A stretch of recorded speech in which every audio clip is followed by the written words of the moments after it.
Negativ kommentariyalar jonimga tegdi. Men o'zimni sochimni Eclair kraskasiga va Nilufar koloristga ishondim. Qani, ketdi.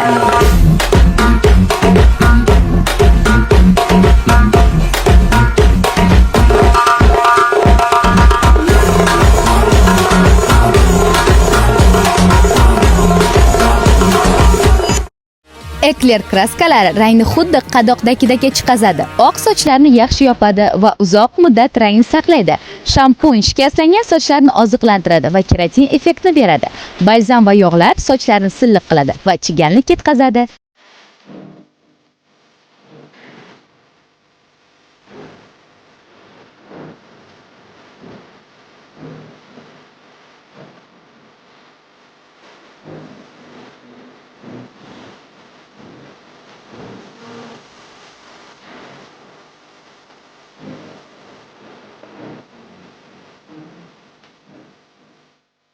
Yangi lineyka Diledi Intim Gel terini oqartiradi va gipoallergeniya xususiyatga ega. Losyon terini namlaydi va uzoq muddat teridan yoqimli hid kelib turadi. Barcha teriga mos tushadi. Gidrofilli masla makiyajni chuqur tozalaydi va toshmalar toshishini oldini oladi. Skrab для tela o'lik terini tozalaydi va terini namlaydi. Hidi tanada saqlanib qoladi. Men o'zimni sochlarimni Eclair kraskasiga ishondim. 8-martga ayollarimiz uchun eng ajoyib sovg'a bu Eclair.